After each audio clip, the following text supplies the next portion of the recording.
জুলুম করেছিল যারা, পালিয়ে গেছে তারা। মনে রাখবেন, মাজলুমদের উপরে আল্লাহর সাহায্য আছে, কিন্তু কোন জালেমের উপরে আল্লাহর সাহায্য আসে না। কথা বলে ঠিক কিনা? বেশি বাড়তে নাই, ওই যে কথা আছে, পিপিলিকার পাখা গোজায় মরিবার তরে। এরা জনগণকে নিয়ে এত ইনসাল করেছিল, এত ঠাট্টা বিদ্রুপ করেছিল, এরা মনে করেছিল 100 বছর ক্ষমতার চেয়ারে টিকে থাকবে। কিন্তু আল্লাহর ধরা বড় কঠিন। ইন্না বাতশা রাব্বিকা লাশাদীদ, আল্লাহর পাকড়াও বড় কঠিন। আল্লাহ ধরে না, ধরলে আল্লাহ ছাড় দেয় না। কথা বলেন ঠিক কিনা? আমরা চেয়েছিলাম পদত্যাগ, আল্লাহ বলে তোদের চাওয়া খুবই কম, খালি পদত্যাগে হবে না, যে পরিমাণ জুলুম করেছে, অত্যাচার করেছে, শুধু পদত্যাগ না, আমি আল্লাহ দেশ ত্যাগ করতে বাধ্য করব। দেখেন না, বাংলাদেশে এক শ্রেণীর মানুষ মাজারে যা শপথ গ্রহণ করে, আমরা অমুক নেত্রীকে ফিরিয়ে নিয়ে আসব। তোমার নেত্রীকে যাইতে বলছে কি? এ কথা কন নাকি আপনারা? আমরা কি কাউকে পালাইতে বলছিলাম? ওরাই তো বলতো আমরা পালাবো না, বলতো না। আজকে ক্ষমতার চেয়ার ভেঙে শেষ, ওদের রাজত্ব নাই, ওদের বড় বড় ডায়লগ আর নাই। আছে নাকি? আছে। মন্ত্রীরা সব কোথায় গেল, এমপিরা সব কোথায় গেল, কোথায় কাদের কাকা? ওদের সারা দেশটা বড় লাগে ফাঁকা ফাঁকা। পালাবো না, যাই না তাদের দেখা, ওদের সারা দেশটা বড় লাগে ফাঁকা ফাঁকা। আইন মন্ত্রী আটকে গেল আইনেরই ফাঁকে, দাড়ি সারা দরবেশটারে ভণ্ড ভণ্ড লাগে। দাড়ি কেটে নৌকা চড়ে পালাচ্ছে, ওরা জীবন দেয় তাও নৌকা ছাড়ে না। কথা কন ঠিক কিনা? ফখরুল সাহেব, মির্জা ফখরুল ইসলাম, বিএনপির মহাসচিব, চেনেন না? সেদিন তিনি এক বক্তব্য দিতে গিয়ে বলতেছেন, মানে উনি রসিকতার ছলে বলতেছেন, আগে জানলে তোর ভাঙ্গা নৌকায় চড়তাম না। কথা কি বুঝতে পারতেছেন? রাগ করতেছেন আপনারা? আমি কি একটু বলবো? চলবে লিল্লাহি তাকবীর। আইন মন্ত্রী আটকে গেল আইনেরই ফাঁকে, দাড়ি সারা দরবেশটারে ভণ্ড ভণ্ড লাগে। শুনেছি ভাই কত নেতা নেত্রী খাইতেছে ভাই ডান্ডা, বিচারপতি কালামানিকের ফাটিয়েছে নাকি আন্ডা। এটা আমার খবর না, মিডিয়ার খবর। কথা বলে ঠিক কিনা? এই বিচারপতি মানিক আল্লামা সাইদি হুজুরের মৃত্যুদণ্ডের রায় দিয়েছিল। কথা বলে ঠিক কিনা? এই বিচারপতি শামসুদ্দিন মানিক গত 2 বছর আগে এই দেশের 116 জন আলেমের তালিকা করে দুদকে জমা দিয়েছিল। তার মধ্যে আমার মতো গাইবান্ধার ভাঙ্গা বক্তার রোল নাম্বার ছিল 23। আমার নাম্বার কত? আলেমদের তালিকা করতো। আজকে সেই মানিক আছে? টকশোতে যায় এক মহিলাকে, মা জাতিকে বেইজ্জত করে, অসম্মানজনক আচরণ করে বলেছিল তুমি রাজাকারের বাচ্চা। বৈষম্য বিরোধী ছাত্র আন্দোলনের সমস্ত ছাত্রদেরকে রাজাকারের বাচ্চা বলেছিল। এই বিচারপতি মানিক যে ছিল সেই সময়ের প্রধানমন্ত্রীর 5 গোলাম, আলেমদের তালিকা করেছিল। আমরা তো তালিকা ছাড়াই দেখতেছি ওরা ভিতরে ঢুকতেছে, আমাদের এখনো তালিকা শুরুই হয়নি। কথা বলে ঠিক কিনা? পলকের ঝলক গেল থামিয়ে নেটের চাকা, ওদের সারা দেশটা বড় লাগে ফাঁকা ফাঁকা। কোথায় গেল সংসদেতে মমতাজের গান, কোথায় গেল হযরত বলা শামীম ওসমান? কি ডায়লগ দিতে খেলা হবে। বিএনপি কে বলে লাইসেন্স বিহীন বিএনপি। এখন ওদের কি আর লাইসেন্স আছে ভাই? কথা কন না কা? এতই ঠাট্টা বিদ্রুপ করেছিল মানুষকে নিয়ে এরা। কথা কন না কা আপনারা? এই জন্য ক্ষমতা দেওয়ার মালিক কে, আবার কেড়ে নেওয়ার মালিক কে? আল্লাহ বলতেছেন ক্ষমতা দেওয়ার মালিক আমি আল্লাহ, কেড়ে নেওয়ার মালিকও আমি আল্লাহ। অত ইজ্জু মান তাশাউ ওয়া তুযিল্লু মান তাশা, সম্মান দেওয়ার মালিক আমি আল্লাহ, লাঞ্ছিত করার মালিকও আমি আল্লাহ। বিয়াদিকাল খায়র, সকল কল্যাণের চাবিকাঠি আমি আল্লাহর হাতে। আল্লাহু আকবার বলেন। আরেকটু জোরে বলেন আল্লাহু আকবার। ইন্নাকা আলা কুল্লি শাইইন কাদির। এদিকে খেয়াল করেন, সব বিষয়ের ওপরে শক্তিবান তিনি কে? তাহলে সব কিছুর উপরে ক্ষমতা চলবে কার? আরেকটু জোরে বলেন কার? আমার ভাইয়ের আর হৃদয়ের কান পেতে কথাগুলো শুনবেন। এই পৃথিবীর জমিনে আল্লাহ রাব্বুল আলামিন 1 নয় 2 নয় বহু মানুষকে ক্ষমতার চেয়ার দান করেছিলেন। বিশেষ করে 4 জন মানুষকে আল্লাহ পাক পুরো পৃথিবীর রাজত্ব পাওয়ার ক্ষমতা দিয়েছিলেন। জোরে বলেন কয়জন? আরে ভাই, পুরো পৃথিবীর ক্ষমতা তো দূরের কথা, ছোটখাটো এলাকার পাতি নেতার সাথে পারা যায় না। কয় আমারে চিনিস, আমি উমুক নেতার আপন খালাতো বোন, তার ছোট মেয়ে বিয়ে করেছি, কি হাইব্রিড পরিচয়। নেতার গরম আছে না নাই? আপনাদের এলাকায় অবশ্য নাই, আছে আছে। শোনেন, রাগ কইরেন না। একটা গ্রোত্রীয় লিডার, ছোটখাটো একটা গ্রোত্রীয় দলপতি বিশ্বনবীর জামানায়, দেখেন ওই সময়ও মানুষের কেমন গরম ছিল। বিশ্বনবী হিজরত করে মদিনায় চলে গেছেন, মক্কার একজন কাফের, এর নাম ছিল মুহাবির আমর। এ ছিল একটা গ্রোত্রীয় লিডার, ছোটখাটো গ্রোত্রীয় দলপতি। যেমন আমাদের সমাজে চেয়ারম্যান মেম্বার থাকে না, সে কি পুরো বাংলাদেশের ছোট্টখাটো একটা ওয়ার্ডের বা একটা ইউনিয়নের নেতা, কথা বলে ঠিক কিনা? এ ছিল একটা গ্রোত্রীয় লিডার, দলপতি, এর নাম ছিল মুহাবির আমর। এ তখন কি করলো জানেন? প্রতিমার সামনে দাঁড়ায়া, লাত, উজ্জা, দেবদেবী, সরস্বতী, রাধাকৃষ্ণ, ভগবতী, এই প্রতিমাগুলোর সামনে দাঁড়ায়া শপথ গ্রহণ করে বলতেছেন, যতক্ষণ না আব্দুল্লাহর বেটা মুহাম্মদ সাল্লাল্লাহু আলাইহি সাল্লামের দেহ থেকে কাল্লা না ফেলাইতে পারবো, ততক্ষণ পর্যন্ত আমি এক ফোঁটা পানিও পান করব না। কথা ভালো লাগে আমার। আপনাদের উপস্থিতি যদি আমাকে বাধ্য করে যে আর কিছু সময় বাড়ান লাগবে, তাহলে আমি চেষ্টা করব। সেই বোনাস টাইমটা আমার কাছে রিজার্ভে আছে ইনশাআল্লাহ। রাগ করতেছেন আপনারা? তাহলে আপাতত 12:30 পর্যন্ত কারা কারা থাকবেন 2 হাত তুলে বলেন ইনশাআল্লাহ। আর একটু জোরে বলেন ইনশাআল্লাহ। আল্লাহ কবুল করুন, জোরে বলুন আমিন।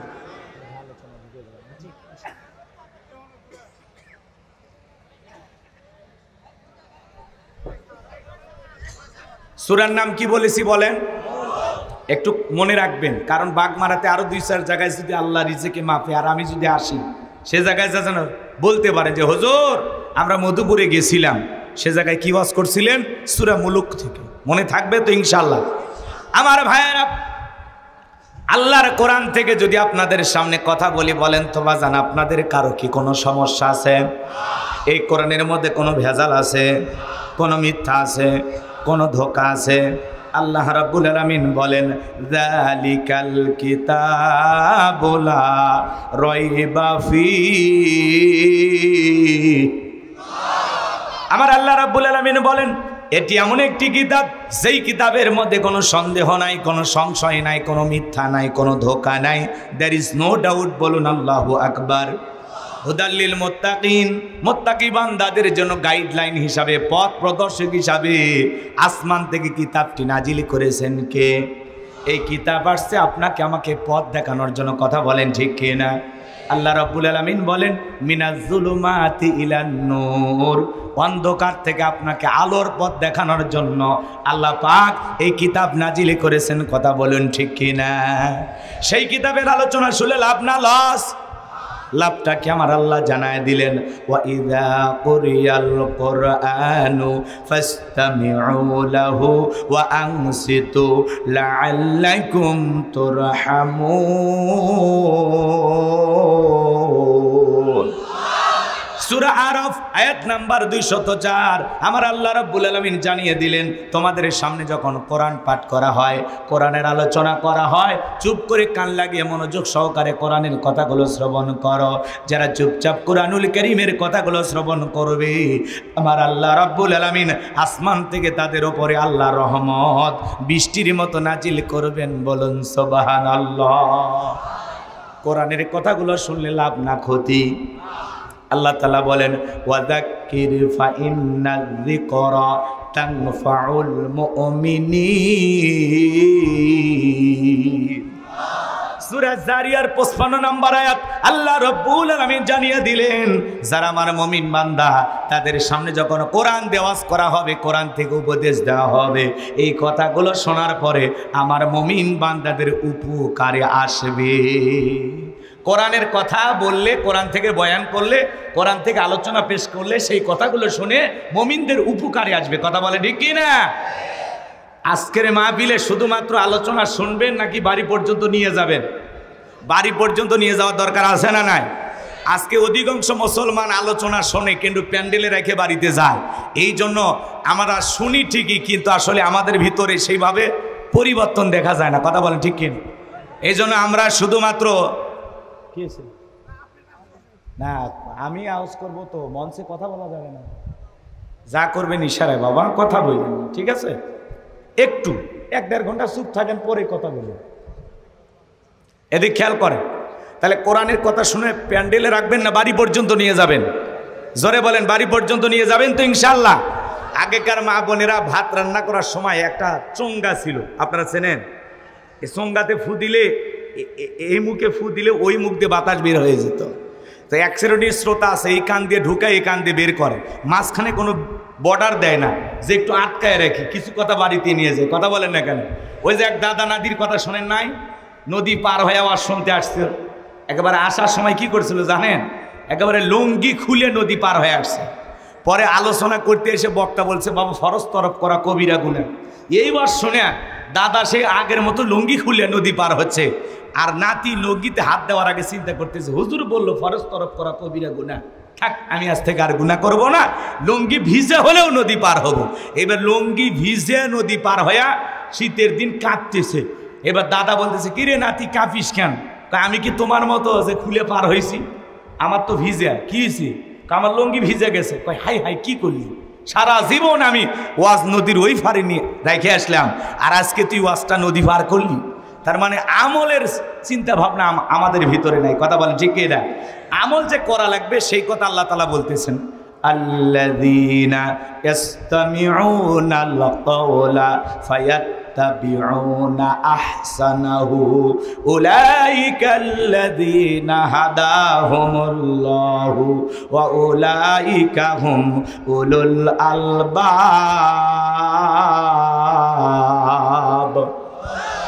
সূরা জুমার আয়াত নাম্বার 18 আল্লাহ রাব্বুল আলামিন জানিয়ে দিলেন, তোমরা মনোযোগ সহকারে কোরআনের কথাগুলো শ্রবণ করো, এখান থেকে যেটা উত্তম কথা ভালো কথা সেইটা তোমরা গ্রহণ করো।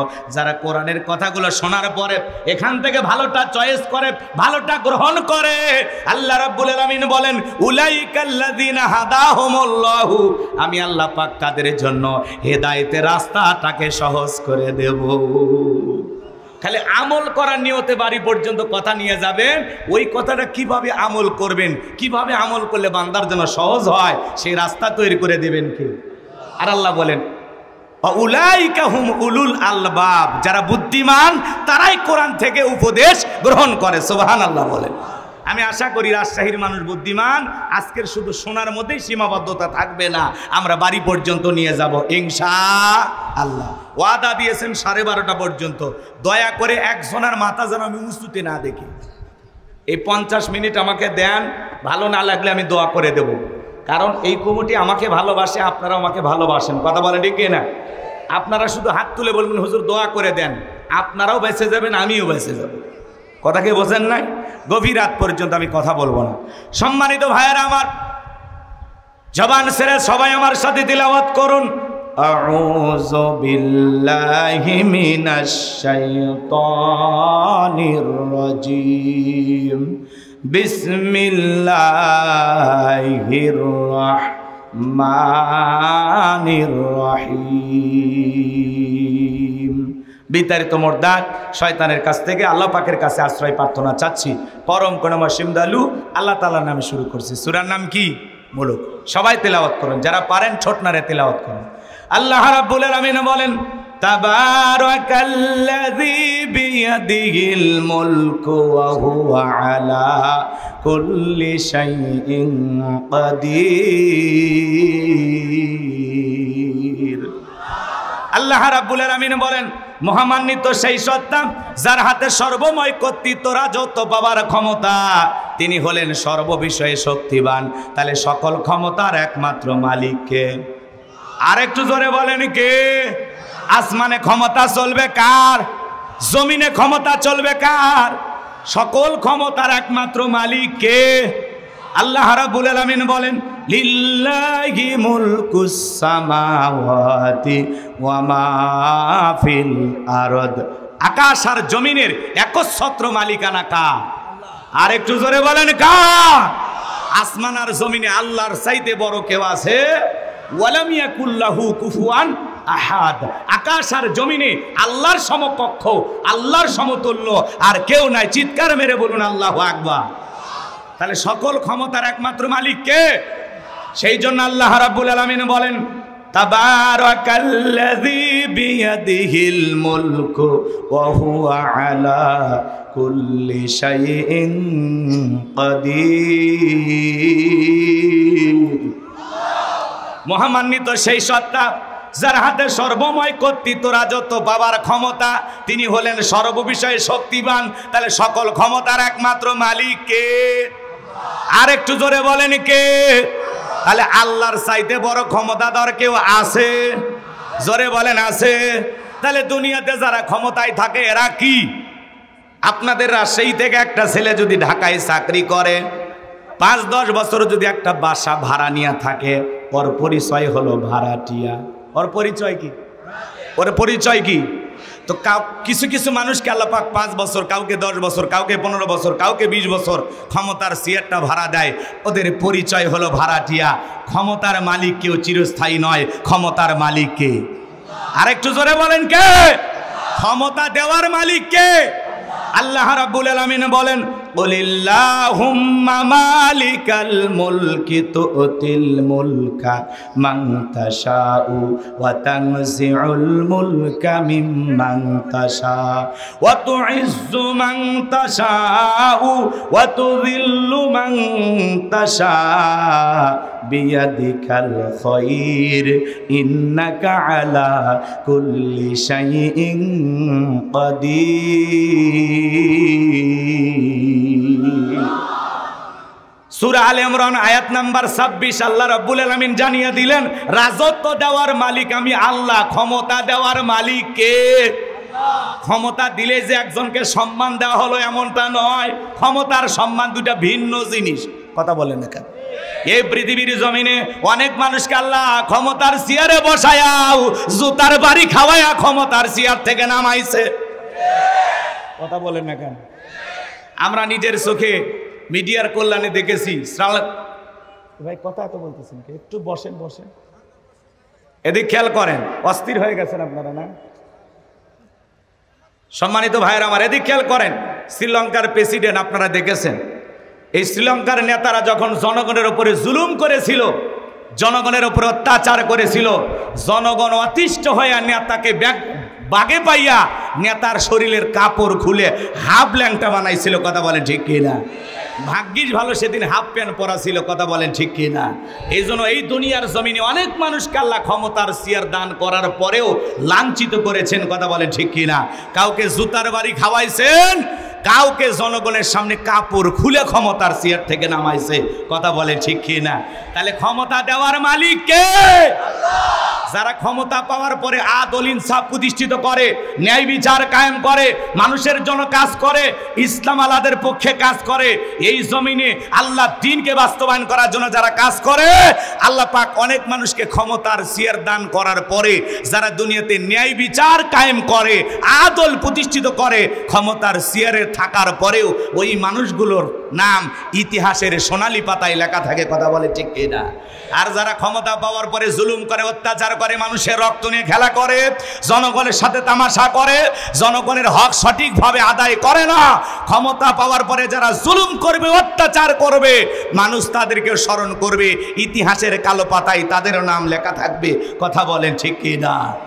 এই জন্য আমরা চাই পরিষ্কারভাবে একটা কথা মনে রাখবেন, আমরা কখনো কারো প্রতি জুলুম করব না। ঠিক আছে তো? ইনশাআল্লাহ। তারা জুলুম করে আমাদেরকে যে কষ্ট দিয়েছে, আমরা তাদেরকে সেই কষ্ট দিব না। আমরা তাদেরকে ভালো রেখে বুঝাবো যে দেখো আমরাও ক্ষমতা পেয়েছি, কিন্তু তোমাদেরকে কিভাবে ভালো রাখা যায় আমরা সেই টেনশন করি। কথা বলে ঠিক কিনা? আমরা কাউকে মিথ্যা মামলা হামলা দেব না, কারো প্রতি ব্যক্তিগত আক্রোশ আক্রমণ দেখাবো না। আল্লাহ সঠিক বুঝ দান করেন। জোরে বলুন আমিন। এখন যদি আপনারা বলেন প্রধান অতিথি ওনাকে দিয়ে দেবেন, তাহলে দিয়ে দেন, সমস্যা নেই। না ভাই যেহেতু আসছে, উনি ব্যস্ত মানুষ, হ্যাঁ ওনার ব্যস্ততা থাকে, ওনাকে একটু দিয়ে দেই। হ্যাঁ হয়তো বা এই জন্যই মনে হয় বেশি সমস্যা হচ্ছে, এই জন্য দিয়ে দেন, সমস্যা নেই। উনি আমাদেরই ভাই।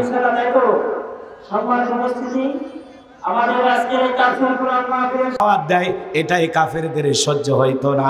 ওরা বলে আমরা 33 কোটি দেবতা মানি, তাই জীবনে কত সমস্যা লেগে থাকে, আর এক আল্লাহকে মানলেই সমস্ত সমাধান, এটা ওরা বিশ্বাস করতে পারতো না। বিশ্বনবীর মাথা নেওয়ার ঘোষণা করে মক্কা থেকে যখন মদিনার প্রান্তে রওনা করলো, আল্লাহ পাক এই বার্তাটাই মেসেজটা বিশ্বনবীর কানে পৌঁছায় দিল, নবী গো মক্কার মহাবীর আমর আপনার মাথা নেওয়ার জন্য রওনা করেছে। আমার ভাইয়েরা এই কথা শোনার পরে বিশ্বনবী টেনশনে পড়ে গেলেন, কি করা যায় কি করা যায়। বিশ্বনবী টেনশনে পড়ে গেলেন। আমার নবী তখন এই কথা সাহাবা ইকরামদেরকে বলতেছেন, ও আমার সাহাবীরা শোনো, মক্কার মহাবীর আমর আমার মাথা নেওয়ার ঘোষণা করে রওনা করেছে, তোমরাই বলো আমরের কি করা যায়। হযরত ওসমান রাদিয়াল্লাহু তাআলা আনহু বলতেছেন, নবী গো আপনি আল্লাহর এত বড় পয়গাম্বর, আপনি আল্লাহর কাছে হাত তুলে দোয়া করেন ওই আমর যেন আপনার চেহারা দেখার আগেই ওর হাত পা আল্লাহ তাআলা প্যারালাইজ করে দেয়। হযরত ওসমানের কথা শুনে নবীজি হাত তুলে দোয়া করতেছেন, আল্লাহ ওই মক্কার মহাবীর আমর আমার চেহারা দেখার আগে ওর হাত পা আপনি প্যারালাইজ করে দেন। দোয়া করতে দেরি, আসমান থেকে আল্লাহ পাক জিবরাইলকে পাঠাইতে দেরি করলেন না। আমার আল্লাহ বলে, জিবরাইল আর করিস না দেরি, আমার বন্ধুকে জানায় দাও তাড়াতাড়ি। আমি আল্লাহ পাক শুধু 2 হাত দোয়া করার জন্য দেই নাই, মাঝে মাঝে জালিমার বেঈমানদেরকে সাইজ করার জন্য 2 হাতে লাঠিও তুলে নেওয়া লাগবে। বলেন আল্লাহু আকবার। ওদের হাতে পিস্তল থাকতো, কিন্তু অন্য কোন দলের হাতে যদি মিছিল করতে লাঠি থাকতো তা ওরা ভয় পেত। কথা কয় না কেন, বোঝেন নাই মনে হয়। একটু খালি মিলানোর চেষ্টা করবেন বাজান গো আমার, লম্বা হবে, আমি লম্বা করব না, গভীর রাত। আমি যে কথা বলতে চাচ্ছিলাম, বিশ্বনবীর দোয়া মঞ্জুর হলো না। জিবরাইল এসে বলে, নবী দোয়া কবুল হবে না, হাত নামান। এদিক খেয়াল করেন, আমার নবী তখন হাত মুখে না নিয়ে হাঁটুর উপরে রেখে দিলেন। আমরা অনেকে মুনাজাত করি, আপনারা করেন কি না জানি না। এই যে মুনাজাত করার সময় এরকম দড়ি পাকায়, মানে হাত তুলে এরকম করে, কিছু লোক আছে না নাই ভাই। আবার কেউ দেখবেন মুনাজাত করার সময় পিসার মাপে, কথা কয় না, কথা কয় না। আবার যারা দেখবেন বেশি সেনা, এরা চুপচাপ এরকম হাত ধরে বসে থাকে, এটা কি মুনাজাত করার আদব? আবার দেখবেন যে যুবকেরা খুবই চালাক, এরা হাতই তোলে না, চুপচাপ থাকে। যখন হুজুর বলে আমিন, তখন বলে আমিন হুজুর, আজকের মুনাজাত সেই হয়েছে। কথা কয় না কেন, ওকে তো হাতই উঠায়নি, এরকম আছে না নাই আমার ভাইয়েরা? আর আপনারা বলেন তো, সব জায়গায় কি দোয়া দিয়ে কাজ হয়? এই গ্রামের নাম কি? মোহনপুর। এই গ্রামের আমি উদাহরণ দিতেছি কথা বুঝানোর জন্য, এক্সাম্পল, রাগ করিয়েন না যারা আপনারা। মনে করেন এই গ্রামে প্রতিদিন চুরি হচ্ছে, গরু ছাগল চুরি হয়, টাকা পয়সা চুরি হয়, এমনকি সুন্দরী বউটাও চুরি হচ্ছে। চোরের অত্যাচারে এলাকায় থাকা যাচ্ছে না। একটা ছেলে কি করেছে জানেন? বাগমারা বাজার থেকে 10 কেজি জিলেপি নিয়ে আসা ইমাম সাহেবের হাতে এশার নামাজ পড়ে দিয়ে বলতেছে, হুজুর চোরের যে উৎপাত বাইরে গেছে, একটু দোয়া করেন চোরের হাত থেকে যেন আল্লাহ এই গ্রামের মানুষকে হেফাজত করে। হুজুর এইবার জিলেপি পাই আসার নামাজ পড়ে হাত তুলে দোয়া করে, আল্লাহ চোরের হাত থেকে এই গ্রামবাসীকে হেফাজত করো। ওই চোরও জিলেপির গন্ধ পায়া মসজিদে যায় হাত তুলে বলে আমিন আমিন। কথা কয় না কেন আমার ভাইয়েরা? এদিক খেয়াল করেন, হুজুর যদি হাত তুলে দোয়া না করতো, ওই জায়গায় যদি বলতো, এই মোহনপুরের যুবকেরা, তোমরা যদি তোমাদের গ্রামের ধন সম্পদ টাকা পয়সা গহনাগাটি রক্ষা করতে চাও, এই গ্রামে ঢোকার 4টে রাস্তা আছে।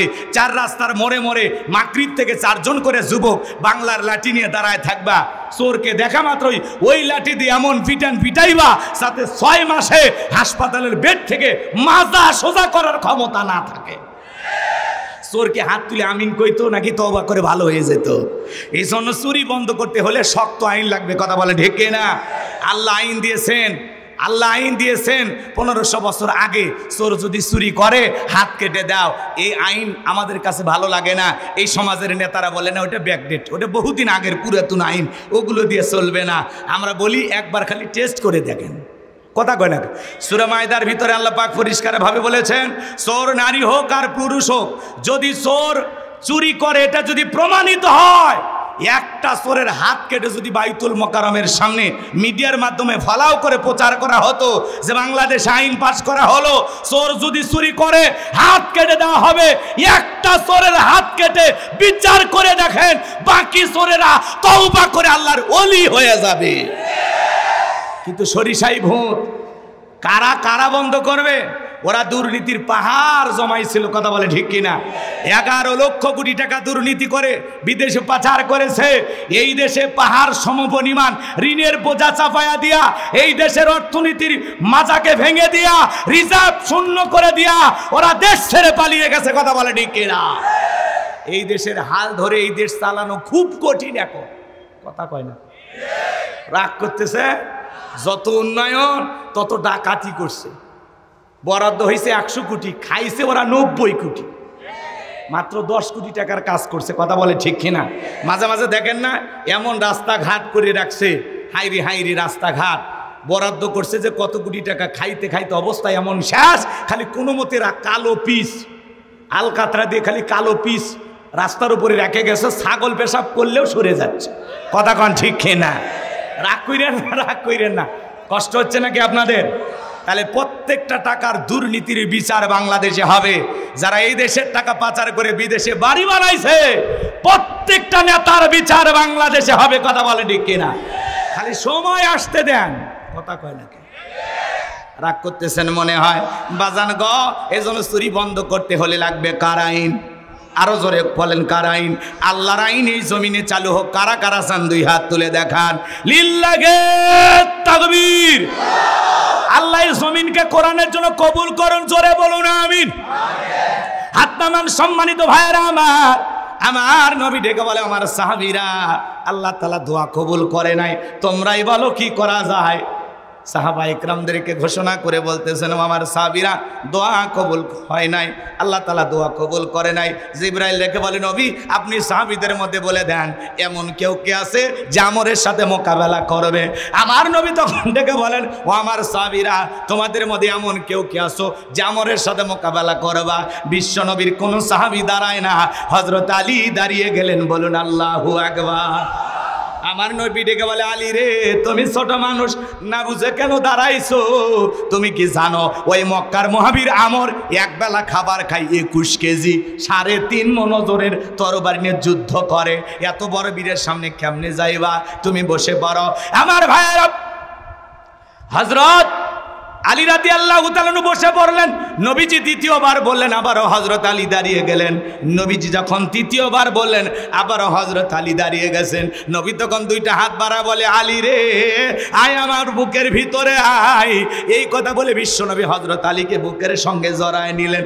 আর দেখে বলে, আলী, এত বড় বীরের সামনে যাইতে চাস? তোর জানি কি মায়া দয়া নাই? হযরত আলী বলতেছে, নবী গো, আপনি শুধু আমাকে দোয়া করে দেন।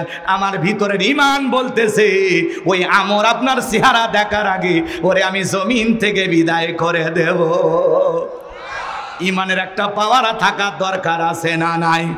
যে ঈমান প্রয়োজনে জ্বলে ওঠে না, যে ঈমান সত্য ন্যায়ের কথা বলে না, যে ঈমান অন্তরে নাই, যে ঈমান অন্তরে নাই, মুখে ফোটায় কথার কলি, কিভাবে তারে বলো ঈমান বলি, কিভাবে তারে বলো ঈমান বলি। যে ঈমান প্রয়োজনে জ্বলে ওঠে না, যে ঈমান সত্য ন্যায়ের কথা বলে না। জোরে বলেন মারহাবা। ঈমানের পাওয়ার থাকা দরকার আছে না নাই? ঈমানের আগুনে বাতিলদেরকে আমরা জ্বালিয়ে পুড়িয়ে শেষ করে দেব, কথা বলে ঠিক কিনা? আমার ভাইয়েরা, বিশ্বনবী তখন ডেকে বলে, আলী রে, খালি হাতে দোয়া করলে হবে না। ওসমান, তোমার বাড়িতে কি তরবারি আছে? হযরত ওসমান ডেকে বলে, নবী, আমার বাড়িতে তরবারি আছে 27 ইঞ্চি লম্বা। এখন তো তরবারি কথা শুনলেই বলে জঙ্গি। ওরা জঙ্গির নাটক বানায়। মনে রাখবেন, স্বৈরাচার জালেমেরা যখন ক্ষমতায় থাকে, এরা নতুন নতুন ইস্যু তৈরি করে পাবলিকের আকর্ষণ ওই দিকে রাখে, আর এদের তলে তলে ক্ষমতার বছর বাড়ে, জনগণ টেরও পায় না। এই জন্য বিভিন্ন ইস্যু দিয়া জনগণকে থামানোর চিন্তা করে। ছাগল কাণ্ড, পরিমণি কাণ্ড, জায়েদ কাণ্ড, রাসেল ভাইপার, বিভিন্ন কাণ্ড দিয়া বিভিন্ন ইস্যু তৈরি করে, একটার পর একটা ইস্যু তৈরি করে, জনগণকে ইস্যু নিয়ে ব্যস্ত রাখে, আর ওরা সিয়ারটা টিকানোর জন্য ব্যস্ত থাকে। বোঝেন না? রাগ করছেন নাকি আপনারা? করেন, কোনো সমস্যা নেই। আমার ভাইয়েরা, গভীর মনোযোগ দিয়ে শুনবেন। বিশ্ব নবী ডেকে বলে ওসমান তরবারিটা নিয়ে আসো। হযরত ওসমান তরবারি নিয়ে আসলেন। নবীজি হযরত আলীর হাতে তরবারি দিলেন। হযরত আলী তরবারে পায়ে মারছে দৌড়। দৌড়াইতে দৌড়াইতে দৌড়াইতে আমরের মুখোমুখি হয়ে গেছে। হযরত আলীকে দেখা মাত্র আমর ডেকে বলে কি রে পিচ্চি আলী, তুই কেন আমার সামনে? হযরত আলী বলতেছে পিচ্চি না কি পরে বুঝাইতেছি, মারাবা কর। কথা আছে ছোট মরিচের ঝাল বেশি, কথা বলে ঠিক কিনা? হযরত আলী একটা দোয়া পড়ে দাগ টানতেছেন, দাগ টানতেছেন। এই দোয়া পড়ে বাড়ির চতুর্দিকে ফু দিলে বড় বড় দুর্ঘটনার হাত থেকে আল্লাহ আপনার পরিবারের সবাইকে হেফাজত করবে। একটু জোরে বলেন আল্লাহু আকবার। হযরত আলী তরবারিটা দিয়ে কি টানতেছেন? দাগ টানা টানা বোঝেন না আপনারা? এই যে দাগ টানতেছেন তরবারিতে এরকম দাগ টানতেছেন, এরকম দাগটা টানার পরে তরবারিটা উঁচু করে ডেকে বলতেছে এই কাফারের বেটা আমর, তোর যদি সাহস থাকে দাগটা পার হইয়া নবীজির কাল্লা নিতে যায়, এ আয় আয় খেলা হবে, আয়। আল্লাহু আকবার বলেন। হযরত আলী যখন ধমক দেছে ওর ভিতরে 19-20 শুরু হয়ে গেছে। মানুষ ছোট কিন্তু যে হুঙ্কার মারছে, বাপের বেটা হয়ে থাকলে দাগটা পার হয়ে দেখা। বাড়িতে ঢুকছে চোর, বাড়িওয়ালা ল্যাংরা, দুইটা পাই নাই কিন্তু টের পাইছে চোর ঢুকছে। কিছু না হোক বাড়ির লোকটা যদি খালি আওয়াজ দিতে পারে কে রে, চোর কি থাকবি না ভেগে দৌড় মারবি, কারণ একটা আওয়াজেই অনেক কিছু ঘটে। কথা বলে ঠিক কিনা? এই জন্য আওয়াজ দেওয়া শেখা লাগবি। কথা কয় না কেন? আমরা আওয়াজ দিতে পারি না দেখে তো জালেমেরা ঘাড়ে এসে জুলুম করে। আমরা কিছুই বলতে পারি না, আওয়াজ দিবেন, আওয়াজ দিবেন। আবু সাঈদের মতো বুক পেতে দেওয়া শেখা লাগবে। কথা বলে ঠিক কিনা? আমাদের উত্তরবঙ্গের মানুষের রক্ত গরম। কথা কয় না, কথা কয় না। শহীদ আবু সাঈদ পুলিশের, এদিক খেয়াল করেন, পুলিশের বন্দুকের নলের সামনে বুক পেতে ধরে বলতেছে বুকের ভিতর তুমুল ধর, বুক পেতেছি গুলি কর। আবু সাঈদের বুকে তখন বলেছিল 4টা গুলি। গতকালকে ওই একই ডাক্তার রিপোর্ট দিয়ে বলতেছে ঢাকা থেকে আমাকে ফোন করে বলা হয়েছে তোর বউ বাচ্চা খুঁজে পাবি না। আমরা যা বলি যেভাবে বলি এইভাবে রিপোর্ট লেখো, কিন্তু আপনারা বিশ্বাস করেন সেদিন আবু সাঈদের বুকটা গুলি করে ঝাঁঝরা করে দিয়েছিল। কথা বলে ঠিক কিনা? আজও আবু সাঈদের বাবা কাঁদে। কথা বলে ঠিক কিনা? আজও মুক্তের মা বাবা কাঁদে। কথা বলে ঠিক কিনা? কিন্তু যারা জুলুম করেছিল ওরা ডায়লগ দেয় স্বজন হারানোর ব্যথা আমরা বুঝি। স্বজন হারানো আর সন্তান হারানো দুইটাই এক না। কথা কয় না কেন? মা বাপ কারো চিরকাল বেঁচে থাকে না, কিন্তু নিজের জন্ম দেওয়া একটা ছেলে মেয়ে মারা গেলে কষ্টটা কি যে সন্তান হারায় সেই বোঝে। কি বুঝছেন তো? রাগ করেন না। ওরা ডায়লগ দেয় স্বজন হারানোর ব্যথা। অভিনয় কম করো প্রিয়। জাতির সামনে অভিনয় করতে করতে জাতির 12টা বাজাইছিস। কথা কন ঠিক কিনা? মেট্রো রেল দেখে কাঁদে, বিটিভি ভবন দেখে কাঁদে, কিন্তু হাজার হাজার ছাত্র রক্ত দেখে ওদের চোখে পানি আসে না। আমার ভাইয়েরা হৃদয়ের কান পেতে কথাগুলো শুনে যাবেন। রাত্রি গভীর হয়ে গেছে, এজন্য সময় আমি নিতে পারতেছি না, এজন্য কষ্ট মনের মধ্যে নেবেন না বাজান। আমি যে কথা বলতে চাচ্ছিলাম, হযরত আলী ডেকে বলতেছে ডাকটা পার হইয়া বিশ্ব নবীর মাথা নেওয়ার জন্য রওনা করো। বাপের বেটা কত বড় টের পাইয়া দিব। আল্লাহু আকবার বলেন। হযরত আলী আর আমর বাজা বাজা ভাব। পুরো ঘটনাটা আপনারা শুনবেন। কারা কারা শুনবেন দুই হাত তুলে আল্লাহকে দেখান। লিল্লাহে তাকবীর। আল্লাহ রাব্বুল আলামিন বলেন তাবারাকাল্লাযী বিয়াদিহিল মুলকু ওয়া হুয়া আলা কুল্লি শাইইন কাদির। আল্লাহ রাব্বুল আলামিন বলেন মহামান্বিত সেই সত্তা যার হাতে সর্বময় কর্তৃত্ব, রাজত্ব পাওয়ার ক্ষমতা। তাহলে সবকিছুর ক্ষমতার একমাত্র মালিককে। এই পৃথিবীর জমিনে আল্লাহ পাক 4 জন মানুষকে পুরো পৃথিবীর রাজত্ব পাওয়ার ক্ষমতা দিয়েছিলেন। এর মধ্যে 2 জন ইমানদার, একজন হলো নবী সুলাইমান, যাকে আল্লাহ রাব্বুল আলামিন পুরো পৃথিবীর বাদশাহী দান করেছিলেন। আল্লাহ নবী সুলাইমান আলাইহিস সালামকে আল্লাহ রাব্বুল আলামিন যে বিশাল রাজত্ব দিয়েছিলেন, সে রাজত্বের ঘটনা যদি আমি বলতে চাই 2-3 ঘন্টা আলোচনা করেও শেষ হবে না। নবী সুলাইমান আলাইহিস সালামের ঘটনা আজকে আমি আপনাদেরকে শোনাবো না। আমার একটা টার্গেট আছে, সে জায়গায় আমাকে যেতে হবে। হবে। আপনারা কি কষ্ট পাচ্ছেন? তাহলে এক নাম্বার, নবী সুলাইমান আলাইহিস সালামকে আল্লাহ পাক পুরো পৃথিবীর রাজত্ব পাওয়ার ক্ষমতা দিয়েছিলেন। যে পয়গাম্বার, মানব দানব জিন ইনসান সকলেই তার কথা মানতে বাধ্য। এমনকি পিপিলিকার ভাষা পর্যন্ত বুঝতো, আকাশে পাখি উড়ে যাইতো তাদের ভাষা পর্যন্ত বুঝতো। বলেন সুবহানাল্লাহ। তাহলে এক নাম্বার নবী সুলাইমান। দুই নাম্বার হলো বাদশা জুলকারনাইনকে আল্লাহ পাক পুরো পৃথিবীর রাজত্ব পাওয়ার ক্ষমতা দিয়েছিলেন। এই পৃথিবীর জমিনে এক নয় দুই নয়, বাদশা জুলকারনাইনকে আল্লাহ পাক 1600 বছর হায়াত দিয়েছিলেন। জোরে বলেন মারহাবা। সূর্য উদয় হইতে সূর্য অস্তগামী পর্যন্ত, পূর্ব থেকে পশ্চিম পর্যন্ত পুরোটা পৃথিবীর রাজত্ব পাওয়ার ক্ষমতা আল্লাহ পাক বাদশা জুলকারনাইনকে দিয়েছিলেন। এমন একটা ঘোড়া আল্লাহ পাক তাকে দান করেছিলেন। পৃথিবী ভ্রমণের জন্য যখন ওই ঘোড়ায় চড়ে চাবুক দেখাত করতেন, এক এক কদমে ওই ঘোড়াটা হাজার হাজার মাইল রাস্তা পাড়ি দিত। বলেন আল্লাহু আকবার। এত বছর ক্ষমতায় থাকার পরেও বিন্দু পরিমাণে মানুষের প্রতি জুলুম করে নাই।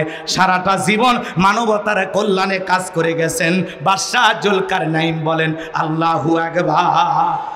তাহলে দুইজন ইমানদার, একজন নবী সুলাইমান আর একজন বাদশা জুলকারনাইন, যাদেরকে আল্লাহ পাক পুরো পৃথিবীর রাজত্ব দান করেছিলেন। ছোট্ট বাংলাদেশের মতো একটা দেশ নয়, ছোট্ট ভারতের মতো একটা দেশ নয়, পুরো পৃথিবীর ক্ষমতা আল্লাহ তাআলা দিয়েছিলেন। বলেন আল্লাহু আকবার। তারপরে তারা কি ছিল? ঠান্ডা শাসক ছিল, বিনয়ী ছিল, ন্যায় বিচারক ছিল, ন্যায় পরোয়ান বাদশা ছিল। কথা বলেন ঠিক কিনা? এত পুরো পৃথিবীর ক্ষমতা পাওয়ার পরে তাদের মেজাজ কি ছিল? ঠান্ডা ছিল। কথা বলেন ঠিক কিনা? তারা উগ্র আচরণ করে নাই, অভদ্র আচরণ করে নাই। কথা বলেন ঠিক কিনা? আর আমরা ছোটখাটো একটা এলাকার নেতা হলে যে ভাবটা নেই, রাগ করতেছেন আপনারা? এজন্য আমরা বিনয়ী হব, মানুষকে ভালোবাসবো, উদার করব, এই কলিজাটা বড় করব, উদার মনে মানুষকে বুকে টানবো। কথা বলে ঠিক কিনা? আমার ভাইয়েরা শোনেন, সামনে গেলে টের পাবেন। দুইজন কাফেরকে আল্লাহ পাক পুরো পৃথিবীর রাজত্ব পাওয়ার ক্ষমতা দিয়েছিলেন। এর মধ্যে একজন কাফেরের নাম হলো বাদশা বক্তেনাসর। জোরে বলেন কি নাম? আরেকটু জোরে বলেন কি নাম? জালেম বাদশা বক্তেনাসর। এই বাদশা বক্তেনাসরের জামানায় আল্লাহ পাক একজন পয়গাম্বরকে পাঠিয়েছিলেন। সেই নবীর নাম ছিল দানিয়েল আলাইহিস সালাম। জোরে বলেন কি নাম? আল্লাহ নবী দানিয়েল আলাইহিস সালাম সেই কওমের মানুষদেরকে, বনি ইসরাইলদের মানুষদেরকে সুন্দর করে দাওয়াত দিয়ে বলতেন, ইয়া বানি ইসরাঈল যাকুরু নি'মাতি আল্লাতী আন'আমতু আলাইকুম ওয়া আন্নী ফাদ্দালতুকুম আলাল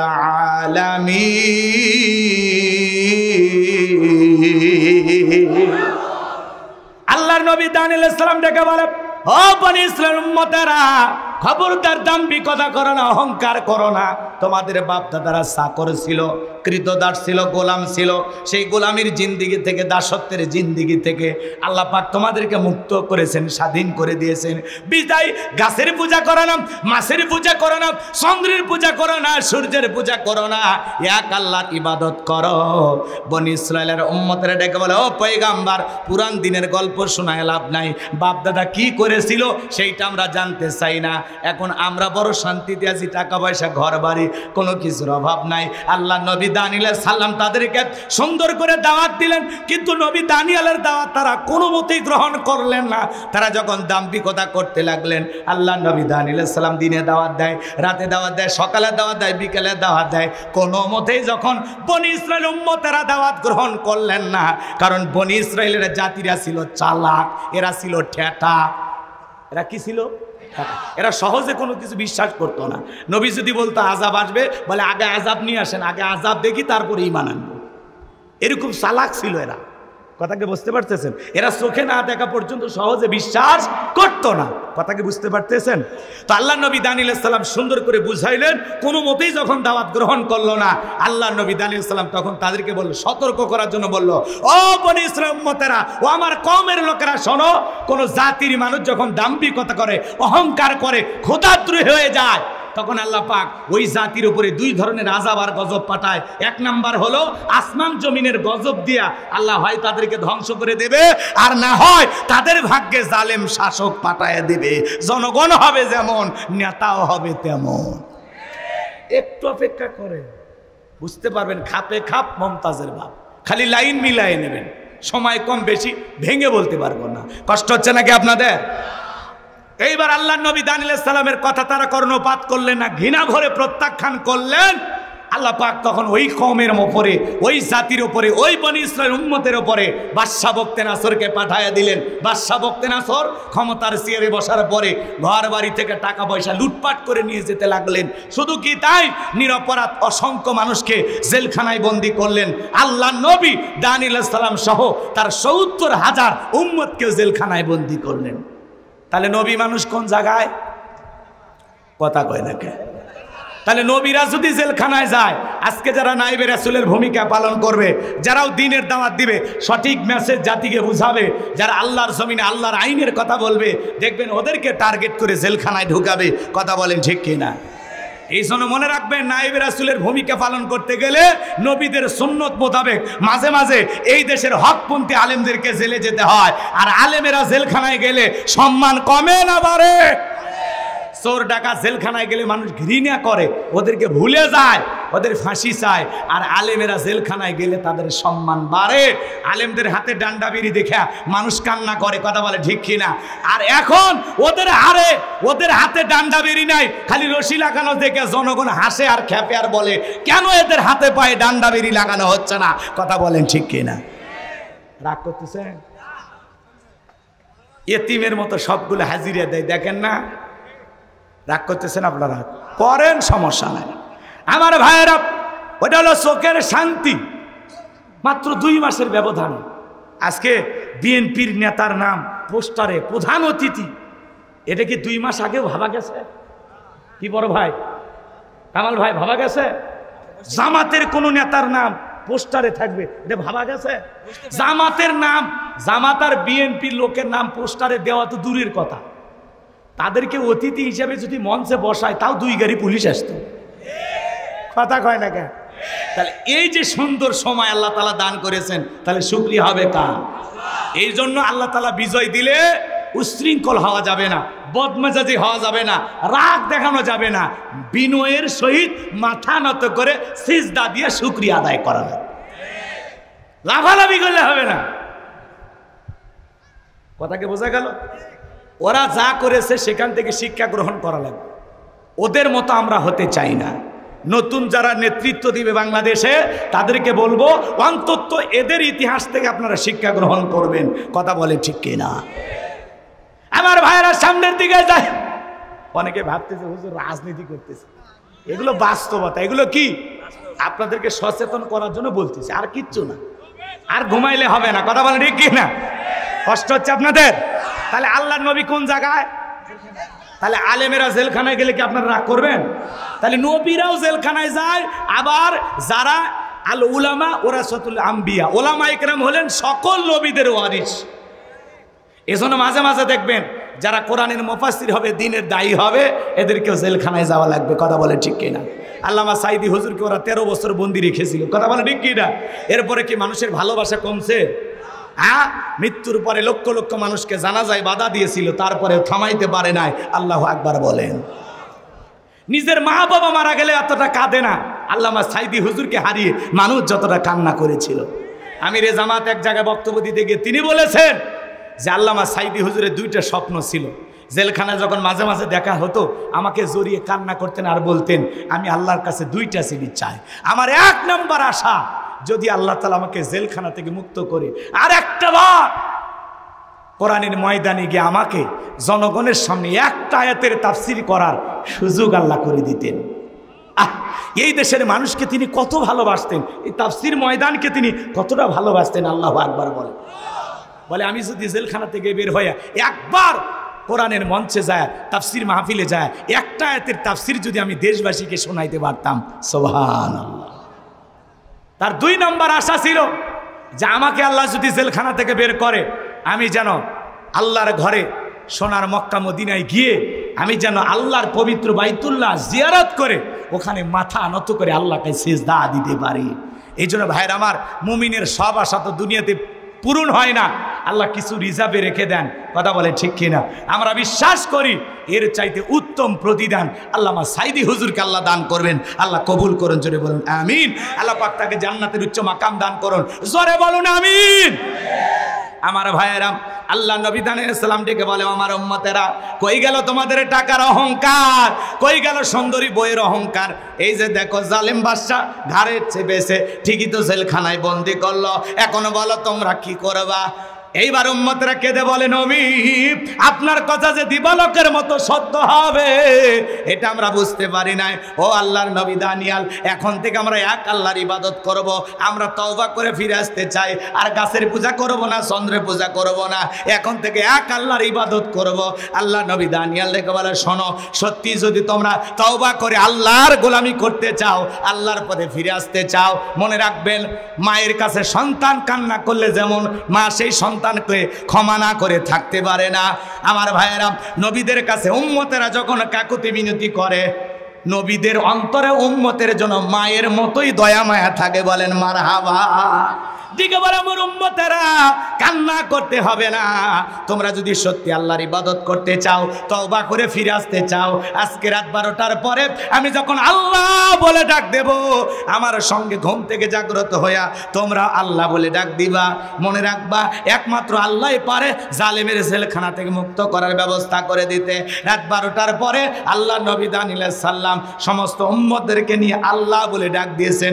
একটু সবাই জোরে ডাক দেন আল্লাহ, সবাই ভালোবেসে ডাক দেন আল্লাহ।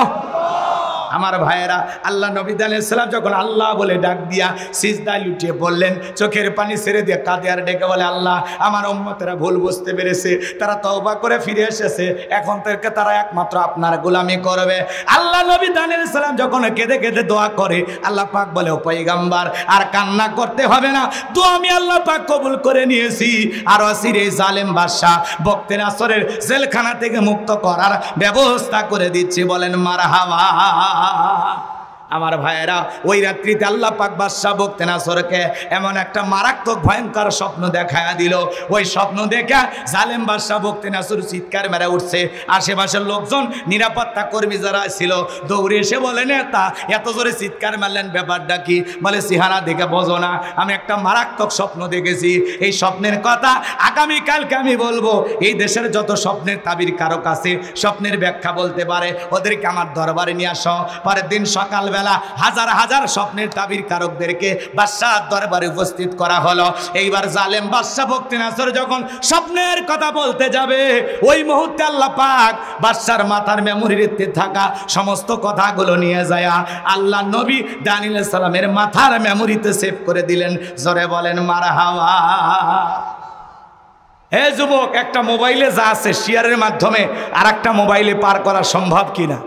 তাহলে বাদশার মাথার মধ্যে যত স্বপ্নের কথা আছে সমস্ত কথা আল্লাহ পাক নবী দানিয়েলাইহিস সালামের মাথার মেমোরির মধ্যে ঢুকাইয়া দিলেন। বলুন আল্লাহু আকবার।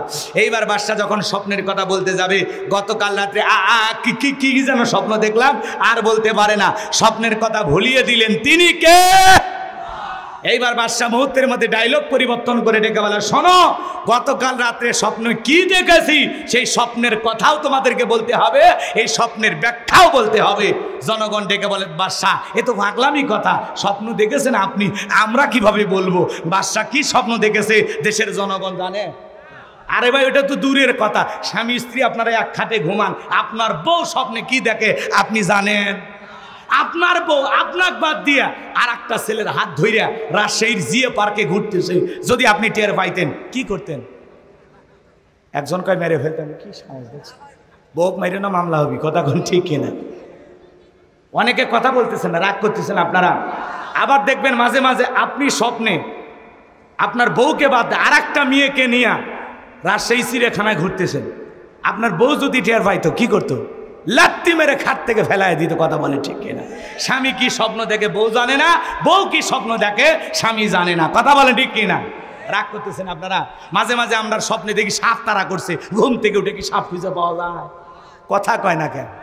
মাঝে মাঝে স্বপ্নে দেখেন বাড়ি ঘরে আগুন লাগছে, ঘুম থেকে উঠে দেখি না সব ঠিকই আছে। মাঝে মাঝে স্বপ্নে দেখেন আপনি মারা গেছেন, বউ বাচ্চা কান্না শুরু করছে, ঘুমোর থেকে উঠে দেখেন না বেঁচে আছি। কথা কয় না কেন? তো স্বপ্ন তো স্বপ্নই, যুবকেরাও কিন্তু স্বপ্ন দেখে। কথা কয় না ভাই। যুবকেরা দেখবেন পুরো ঘরের ভিতরে নায়িকাদের ছবি দিয়া পুরো ঘরটা ভরায় রাখছে। এলাকার যুবকেরা অবশ্য এরকম করে না, এরা ভালো। রাজশাহীর যুবকেরা সব আল্লাহর ওলি করতেছেন আপনারা। ঘরের ভিতরে নায়িকার ছবি দেয়, ঘুমানোর আগে ওই নায়িকার ছবি দেখা নফল মনে করে। ছবি দেখে আর চিন্তা করে, আহারে এরকম নায়িকা যদি আমার একটা বউ হইতো, ঘুমের ঘরে দেখে ওই নায়িকা আর বুকের উপর। কথা কন ঠিক কিনা? স্বপ্ন তো স্বপ্নই। এখনকার যুবকেরা আপডেট হয়ে গেছে। এক যুবক দেখি ডাব কিনে প্রেমিকে দিয়ে বলতেছে তুমি খাও, প্রেমিকে পাইপ লাগায় ডাব খাইতেছে, আর এই ছেলে আবার মেয়ের মুখে পাইপ লাগায় খাইতেছে। যুবকেরা, অধিকাংশ যুবক আজকে নষ্ট হয়ে গেছে। কথা কন নাকি আপনারা? না, যুবকদের কিছু বলতে চাচ্ছিলাম, আপনারা আবার রাগই করেন নাকি? আজকে দেখলাম একটা নিউজ, প্রবাসী এক ভাই বইয়ের নামে 88 লক্ষ টাকা বইয়ের অ্যাকাউন্টে পাঠাইছে। বউ দুটা বেটা সাওয়াল গো, দুটা, কথা কয় না, দুটা ছেলে বাচ্চা রাখে, স্বামী আসবে এটা টের পায়ে ভাগে গেছে। কথা কন না কেন? আজকে সেই লোক কাঁদে বইয়ের নামে মামলা করছে। কি জামানা! কথা কন না কেন? স্বামী সংসার রাইখা নাকি পলাইয়া গেছে দেশে। বলবো না, বলবো দেশে মোবাইল আইছে, চিঠি বন্ধ হইয়াছে, দিওয়ানা বানাইছে, বলা মাইয়ার মনের কথা ভাসে বাতাসে। দেশে টিকটক আসিয়া সব গেল ভাসিয়া, দেশে টিকটক আসিয়া সব গেল ভাসিয়া, সিদ্দিক সোরা নায়ক হইছে আইডি খুলিয়া। এই মোবাইলে হাই কি জাদু আছে ভাই, এই মোবাইলে হাই কি জাদু আছে ভাই, পোলাপান বুইজাছে, পড়ালেখা তুইলা রাখছে সপ্তম আকাশে, পড়ালেখা তুইলা রাখছে সপ্তম আকাশে। দেশে মোবাইল আইছে, চিঠি বন্ধ হইয়াছে, দিওয়ানা বানাইছে, পোলা মাইয়ার মনের কথা ভাসে বাতাসে। হে যুবক, ভালো হওয়ার দরকার আছে না নাই? খবরদার, মোবাইলের মাধ্যমে কোনো অবৈধ প্রেম ভালোবাসা করা যাবে। তোদের পায়ে হাত দিয়ে অনুরোধ করি, খবরদার এই মোবাইলের মাধ্যমে প্রেম ভালোবাসা করবা না। কথা কয় না কেন? পিতা মাতা পছন্দ করে বিয়ে দেবে যেখানে বরকত আছে, মুরব্বীদের দোয়া আছে যেখানে কল্যাণ আছে। মা বাবার পছন্দের মেয়েকে বিবাহ করবা, একা মাতবাড়ি করে পালিয়ে যা বিয়ে করিস না, জীবনে সুখ পাইবা না। তুমি পিচ্ছি বলা, তুমি কি বোঝো? 20 বছর বয়স হয়নি, বাড়িতে এসে বলে আব্বা উত্তর পাড়া লাকিকে আমি কথা দিয়েছি, রাজি থাকলে 1 সাবুন না হলে 2 সাবুন। বাপ মা রাজি হয় না, পালিয়ে যা বিয়ে করে। 3 মাস পরে ওর ভালোবাসা জানলা ভেঙে পালা যায়। এই জন্য যুবক, এতটা পাগল হওয়া যাবে না। যত ভালোবাসা সব হালাল স্ত্রীর জন্য, মনে থাকবে তো ইনশাল্লাহ। কোন কোন যুবক পিতা মাতার পছন্দের মেয়েকে বিবাহ করবেন? হাত তুলে দেখান। আল্লাহ যুবকদের কবুল করো, জোরে বলুন আমিন। আমার ভাইয়েরা, বাদশা কি স্বপ্নে দেখেছে আপনারা কি শুনবেন? রাগ করেন না বাজান গো, আমার সামনের দিকে যায়, রাত্রি অনেক গভীর হবে, গভীর করার সুযোগ নাই। আমি আর একটা আয়াত তিলাওয়াত করেছি, সেই আয়াতের আলোচনা একটু হওয়ার দরকার আছে না নাই? এই আয়াতের জন্য 10টা মিনিট আপনাদের কাছে আমি চেয়ে নিলাম। আল্লাহ রাব্বুল আলামিন বলেন, আল্লাযী খলাকাল মাউতা ওয়াল হায়াতা লিয়াবলুয়াকুম আইয়ুকুম আহসানু আমালা ওয়া হুয়াল আজিজুল গফুর। আরেকটু জোরে বলেন আল্লাহু আকবার। আল্লাহ তাআলা বলতেছেন, আল্লাযী খলাকাল মাউতা ওয়াল হায়াতা, যিনি সৃষ্টি করেছেন মৃত্যু আর জীবন। এই পৃথিবীর যত বড় ক্ষমতা ধরক নেতা হোক না কেন, জো বাইডেন হোক, পুতিন হোক, আর কাটিং মারা কিং জম হোক, আর ভারতের দাদা হোক, এরা যত বড় নেতা হোক, বলেন তো বাজান, একজন মৃতকে জীবিত করার ক্ষমতা ওদের আছে? জোরে বলেন আছে?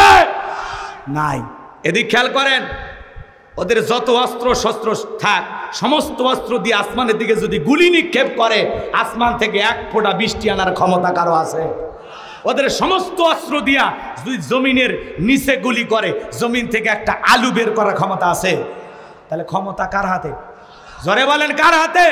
সে আল্লাহ তাআলা বলতেছেন আল্লাযী খলাকাল মাউতা ওয়াল হায়াতা, যিনি সৃষ্টি করেছেন মৃত্যু আর জীবন, লিয়াবলুয়াকুম আইয়ুকুম আহসানু আমালা, আমি আল্লাহ পরীক্ষা করে দেখব আমলের দিক দিয়ে কার আমল কত বেশি উত্তম। যার আমল ভালো তার আখিরাত ভালো, যার আমল খারাপ তার আখিরাত বরবাদ। কথা বলেন ঠিক কিনা? এজন্য বিশ্বনবী হাদিস শরীফের ভিতরে বলেছেন ক্বালা রাসূলুল্লাহি সাল্লাল্লাহু আলাইহি সাল্লাম ইন্নামাল কুবুরু রাউযাতুম মিন রিয়াদিল জান্নাহ আও হুফরাতুম মিন হুফারিন নার, রাওয়াহু তিরমিজি। বিশ্বনবী ডেকে বলেন যে ব্যক্তির আমল ভালো মৃত্যুর সঙ্গে সঙ্গে আল্লাহ পাক তার কবরটাকে জান্নাতের বাগান বানিয়ে দিবেন, বলুন সুবহানাল্লাহ। আর যে ব্যক্তির আমল খারাপ আও হুফরাতুম মিন হুফারিন নার, তার কবরটা হবে জাহান্নামের আগুনের গর্ত। একবার যদি কারো কবর জাহান্নামের আগুনের গর্ত হয়ে যায় তার কিন্তু বাঁচার কোনো উপায় নাই। আমার নবী এক জায়গায় বসা, আসমান থেকে জিবরাইল এসে বলে নবী এই মুহূর্তে একটা আওয়াজ হইল, আপনি কি শুনতে পাইছেন? আমার নবী বলে হ্যাঁ আমি শুনতে পেয়েছি। জিবরাইল ডেকে বলে নবী আজ থেকে 70 বছর আগে আল্লাহ পাক জাহান্নামের গর্তের মুখে একটা পাথর ছেড়ে দিয়েছিল, এই মাত্র জাহান্নামের তলদেশে গিয়া পাথরটা পৌঁছাইলো।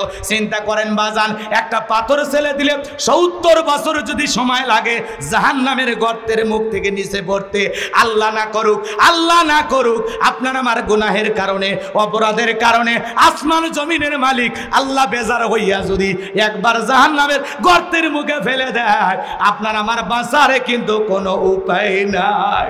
এজন্য আল্লাহ বলেন আল্লাযী খলাকাল মাউতা ওয়াল হায়াতা লিয়াবলুয়াকুম আইয়ুকুম আহসানু আমালা, আমি আল্লাহ সৃষ্টি করেছি মৃত্যু আর জীবন, এর মাঝামাঝি যে সময়টা দিলাম আমি আল্লাহ পরীক্ষা করে দেখব আমলের দিক দিয়ে কার আমল কত বেশি উত্তম, কার আমল কত বেশি সুন্দর। তাহলে এই দুনিয়াতে আমল করা লাগবে আর এই আমলের ফলাফল পাওয়া যাবে হাসরের ময়দানে। এই দুনিয়াটা পরীক্ষার জায়গা। কিসের জায়গা বলেন বলেন?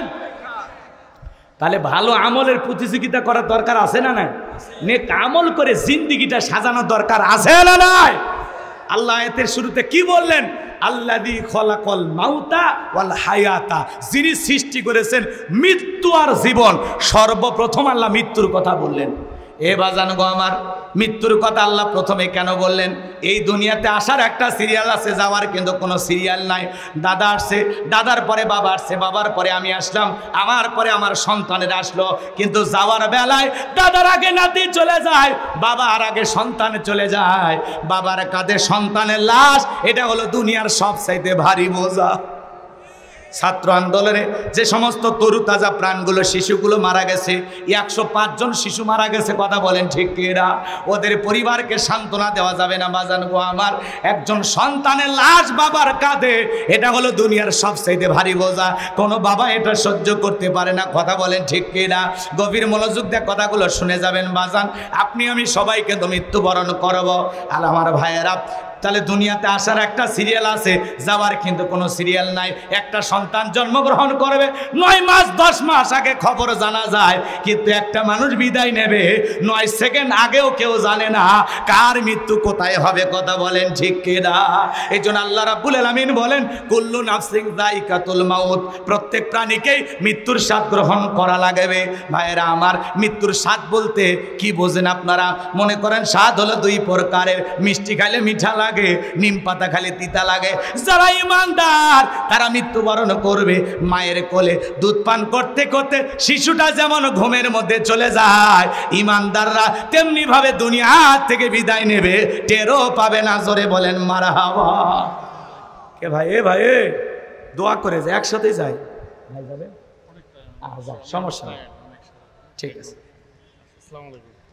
ভাইদের অনেক ব্যস্ততা আছে, হ্যাঁ, একটা মাহফিল সেরে আর একটা মাহফিল আসছে। তো যাই হোক, ভাইকে আল্লাহ পাক যোগ্য নেতা হিসেবে কবুল করেন। জোরে বলুন আমিন। জি, আমি আপনাদের কাছে 10 মিনিট চাইছি না, কষ্ট পাচ্ছেন আপনারা? আচ্ছা বলেন তো, মৃত্যুর ওয়াজ শুনে কি আপনাদের ভয় লাগে নাকি? যে হুজুর এখনই মরণের ওয়াজ করতেছেন, বহুদিন বাঁচবে নিয়ে আশা আছে। আমি বলি আল্লাহর কাছে আপনাদের জন্য দোয়া করে বলি, আল্লাহ যেন আপনাদের সবাইকে নেক হায়াত দান করে। একটু জোরে বলেন আমিন। তাও ভয় পাইন না, বসে। কষ্ট হচ্ছে আপনাদের? তাহলে বলেন তো বাজান গো আমার, সবাইকে মৃত্যুর স্বাদ গ্রহণ করতে হবে। বেঁচে আছি এটাই স্বাভাবিক, মৃত্যু বেঁচে আছি এটা অস্বাভাবিক, মৃত্যু হবে এটাই স্বাভাবিক। কথা বলে ঠিক কিনা? সকল ধর্মের মানুষ বিশ্বাস করে মৃত্যুর স্বাদ গ্রহণ করা লাগবে। অমুসলিমেরা বিশ্বাস করে যে জন্ম যেহেতু হয়েছে মৃত্যু একদিন হবে। কথা বলে ঠিক কিনা? তাহলে ইমানদারদের মৃত্যু হবে মিঠা, তারা দুনিয়ার থেকে বিদায় নেবে, টেরও পাবে না। কিন্তু যারা অবাধ্য গোলাম, আল্লাহর নাফরমান গোলাম, যারা এই দুনিয়ার জমিনে রং তামাশায় মেতেছিল, শয়তানের ওয়াসওয়াসায় পড়ে ভুল পথে পরিচালিত হয়েছিল, মিসগাইড হয়েছিল, আমার ভাইয়েরা, সেই সমস্ত বেঈমানরা যখন মৃত্যুবরণ করবে, দেখেন না কত মানুষ মৃত্যুর আগে চোখ বড় বড় করে। মৃত্যুর আগে দেখেন 6 মাস আগে জবানটা বন্ধ হয়ে যায়, ছেলে মেয়ে শরবত বানাইয়া চামচ দিয়ে মুখে তুলে দেয়, গালসি বেয়ে বেয়ে পড়ে যায়, খাওয়ারও শক্তি থাকে না। আমার ভাইয়েরা, কত মানুষ গালি দিতে দিতে মৃত্যুবরণ করে, কত মানুষ নাটক সিনেমা দেখতে দেখতে মারা যায়। কার কখন মৃত্যু হবে আমরা কেউ জানি না রে যুবক, কিন্তু মৃত্যু হবে এটাই সত্য। কথা বলেন ঠিক কিনা? আল্লাহ রাব্বুল আলামিন বলেন, আইনামা তাকুনু ইদুরিকুমুল মাউতু ওয়ালাউ কুনতুম ফি বুরুজিম মুশাইয়াদা। আল্লাহু আকবার। সূরা নিসার ৭৮ নম্বর আয়াত আল্লাহ রাব্বুল আলামিন জানিয়ে দিলেন, যেখানেই থাকো, যে অবস্থায় থাকো, মৃত্যু তোমাদেরকে ধরবেই। মৃত্যু থেকে পালানোর কোনো রাস্তা খোলা নাই। যুবক রে, তুমি মনে করো 10 তলা বিল্ডিংয়ে বসবাস করো, লিফট দিয়া ওপরে ওঠো, মনে করো লিফটের সুইচ মনে হয় মালাকুল মউত জানে না। যুবক রে, তোমার আমার মৃত্যুর সময় ঘনিয়ে আসবে যখন, পাহাড়ে থাকো, পর্বতে থাকো, নদীতে থাকো, বিমানে থাকো, জঙ্গলে থাকো, যেখানেই থাকো না কেন, মৃত্যুর সময় উপস্থিত হয়ে গেলে সেখানেই তোমার আমার মৃত্যু ঘটবে। কথা বলেন ঠিক কিনা? আমার ভাইয়েরা, আল্লাহর নবী ইদ্রিস আলাইহিস সালামকে জিজ্ঞাসা করা হয়েছিল, মৃত্যুর স্বাদ আপনার কাছে কেমন লেগেছিল? ইদ্রিস আলাইহিস সালাম ডেকে বলে, জ্যান্ত ছাগলের গা থেকে চামড়া খসাইলে ছাগলের যেমন কষ্ট হয়, তার চাইতে মৃত্যুর যন্ত্রণা আমার কাছে বেশি কষ্টকর মনে হয়। আমার ভাইয়েরা, বিশ্বনবীর ইন্তেকালের সময় নবীজি আমার অসুস্থ। হযরতে ফাতেমা জোরে চোখের পানি ছেড়ে দিয়ে কান্না করেন। ফাতেমার চোখের পানি আমার নবী সহ্য করতে পারেন না, ডেকে বলেন, ও ফাতেমা, আমার মুখের কাছে তোমার কানটা লাগায় দাও মা। হযরতে ফাতেমা যখন বিশ্ব নবীর মুখ মুবারকের কাছে কানটা লাগায় দিলেন, আমার নবী যেন ফিস ফিস করে কি বললেন, হযরতে ফাতেমার কান্না বন্ধ হয়ে গেল। আমার ভাইয়েরা, আম্মা জান আয়েশা ডেকে বলে, ও আমার মেয়ে ফাতেমা, তোমার আব্বা জান কি এমন কথা বলেছে মা, যার কারণে তোমার কান্নাটা বন্ধ হয়ে গেল? হযরতে ফাতেমা ডেকে বলে, মা, আমার বাবা আমাকে বলেছেন বাবার ইন্তিকালের পরে সর্বপ্রথম বাবার সাথে আমার সাক্ষাৎ হবে। আমি বুঝতে পেরেছি মা, বাবার ইন্তিকালের পরে দুনিয়ার জমিনে বেশি দিন আমাকে জীবিত থাকা লাগবে না। দরজায় জিবরাইল আসলেন, নবীকে সালাম দিলেন, আসসালামু আলাইকুম ইয়া রাসূলুল্লাহ ইয়া হাবিবাল্লাহ। হুজুর নবীজিকে সালাম দেওয়ার পরে আমার ভাইয়েরা, জিবরাইল জিজ্ঞাসা করে, নবী, আপনার শরীরের অবস্থাটা কি? আল্লাহ তাআলা জানতে চেয়েছেন, আল্লাহ জানার পরেও জানতে চায়। আমার নবী বলে, জিবরাইল, আগের চাইতে কিছুটা সুস্থ আছি, আলহামদুলিল্লাহ। আমার ভাইয়েরা, জিবরাইল চলে গেলেন। কিছু সময় পরে আবারও জিবরাইল আসলেন, নবীজিকে আবারও ডেকে বলে, নবী গো, আপনার দরজায় অনুমতির অপেক্ষায় দাঁড়িয়ে আছি। আমার সাথে শুধুমাত্র আসমান থেকে আজকে আমি একা আসি নাই, আমার সাথে আরেকজন ফেরেশতা এসেছেন, তার নাম হলো মালাকুল মউত। যে ফেরেশতা দুনিয়ার কারো বাড়িতে ঢোকার অনুমতি নেয় না, তার পারমিশন লাগে না, তার নাম হলো মালাকুল মউত, তার নাম হলো আজরাইল। ও নবী, আপনি অনুমতি দিলে ভিতরে আমরা প্রবেশ করব। বিশ্বনবী অনুমতি দিলেন। মালাকুল মউত বিশ্বনবীর কাছে গেলেন, নবীজিকে সালাম দিলেন, আসসালামু আলাইকুম ইয়া রাসূলুল্লাহ ইয়া হাবিবাল্লাহ। হুজুর নবী গো, আপনি অনুমতি দিলে আপনার জানটা কবজ করব, অনুমতি না দিলে আল্লাহ তাআলা বলেছেন, আমার বন্ধু যদি অনুমতি না দেয় রে মালাকুল মউত, এক মুহূর্ত দেরি করবি না, চলে আসবি। আমার বন্ধুর যতদিন মন চায় ততদিন আমার বন্ধু দুনিয়াতে থাকবে। চিৎকার মেরে বলুন আল্লাহু আকবার। আমার নবী ডেকে বলে, মালাকুল মউত, এরপরে কি আর কোনোদিন তুমি আসবা না? মালাকুল মউত ডেকে বলে, নবী, আল্লাহ বারো সেদিন অর্ডার দিবেন আমি সেই দিন আসবো। আমার ভাইয়েরা, বিশ্ব নবী এইবার যখন অনুমতি দিলেন মালাকুল মউত নবীজির রূহটা বের করার জন্য নবীজির বুকের উপরে হাত রেখে দিয়েছেন। আমার নবীজি চোখের পানি ছেড়া দিয়া কাঁদে আর দেখে বলে, মালাকুল মউত রে, তাড়াতাড়ি বুক থেকে হাতটা নামায় নাও, আমি আর সহ্য করতে পারি না। নবীজি চোখের পানি ছেড়ে দিয়ে কান্না করতেছেন। মালাকুল মউত যখন হাত সরায় নিলেন, আমার নবী ডেকে বলে, মালাকুল মউত, এই যদি হয় মৃত্যুর যন্ত্রণা, আমার উম্মতেরা তো সহ্য করতে পারবে না।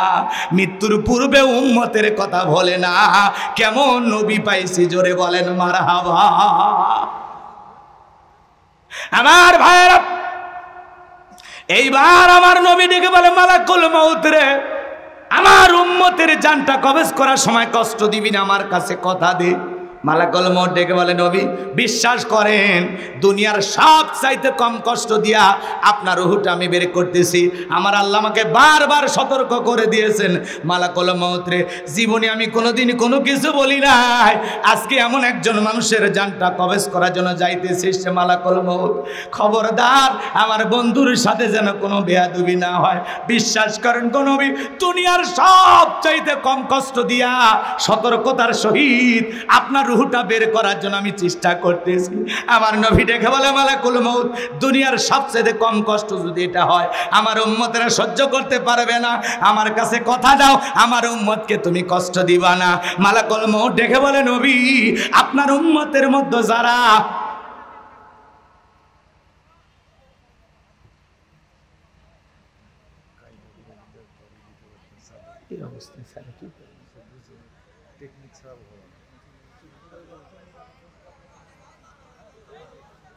কষ্ট হচ্ছে আপনাদের, কষ্ট হচ্ছে। মালাকুল মউত দেখে বলে, নবী আপনার উম্মতের মধ্যে যারা আপনার আদর্শ মেনে চলবে গো নবী, আমি আল্লাহ আমি আপনার কাছে ওয়াদা দিতেছি গো নবী, আপনার কাছে আমি ওয়াদা দিতেছি, আপনার সেই সমস্ত উম্মতদের জানটা বের করার সময়, রুহটা বের করার সময় আমি তাদের প্রতি হাসান করব। চিৎকার মেরে বলুন মারহাবা। এইবার মালাকুল মউত যখন দ্বিতীয়বার নবীজির বুকের উপরে হাত রেখে দিয়েছেন, আমার নবী কান্না করে আর ডেকে বলে, মালাকুল মউত রে, মৃত্যুর যন্ত্রণা আর সহ্য করতে পারি না রে, তাড়াতাড়ি হাতটা আমার বুক থেকে নামায় নাও। আমার নবী দেখে বলে, মালাকুল মউত, আমার কাছে মনে হয় পাহাড় আমার বুকের উপরে চেপে ধরা হয়েছে। নবীর কাছে মৃত্যুর যন্ত্রণা যদি এত কঠিন হয়, আপনার আমার মৃত্যুর যন্ত্রণাটা কত ভয়ঙ্কর হতে পারে একটু চিন্তা করার দরকার আছে না? না, এজন্য ভাইরা আমার, মৃত্যু আসার পূর্বেই লিয়া বলুয়াকুম আইয়ুকুম আহসানু আমালা, আপনাকে আমাকে উত্তম আমল করতে হবে, নেক আমলের জিন্দেগি করতে হবে। যুবক রে, তুমি কি মনে করেছো রং তামাশায় মেতে আসো? মনে রাখবারে যুবক, আল্লাহ তাআলা বলেন, বাল তুসিরুনাল হায়াতাদ দুনিয়া ওয়াল আখিরাতু খায়রু ওয়া আবকা, তোমরা দুনিয়ার জীবনকে প্রাধান্য দিচ্ছ, অথচ দুনিয়ার জিন্দেগি হলো ক্ষণস্থায়ী, আখিরাতের জিন্দেগি হলো চিরস্থায়ী। কথা বলেন ঠিক কি না? আমার যুবক ভাইরা রে, তোমাদের পায়ে হাত দিয়ে অনুরোধ করে বলে যায়, যুবক দুনিয়ার রং তামাশায় পাগল হয়ে যায় না। যুবক রে, তুমি যদি 7 দিনের সফরে কক্সবাজারে যাও, তোমার একটা ব্যাগ থাকে, ওই ব্যাগের ভিতরে কাপড় থাকে, প্রেমিকার নাম্বার থাকে, মোবাইল থাকে, চার্জার থাকে। 7 দিনের সফরের জন্য আপনার আমার একটা ব্যাগ থাকে কিনা বলেন? জোরে বলেন, ব্যাগ থাকে কিনা? সফর মাত্র 7 দিন, তাও ব্যাগের প্রয়োজন হয়।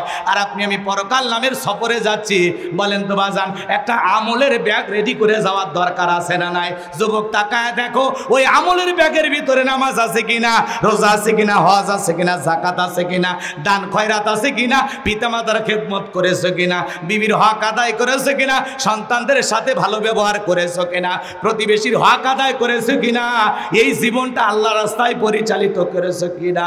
আল্লাহর কাছে হিসাব দেওয়ার আগে, পরকালের বিচার দিবস কায়েম হওয়ার আগে, মালিক ইয়াউমিদ্দিন শেষ বিচার দিবস কায়েম হওয়ার আগে, মৃত্যুর আগেই আপনাকে আমাকে একটু পরকাল নিয়ে আল্লাহর কাছে জবাবদিহিতা নিয়ে একটু চিন্তা করার দরকার আছে না নাই?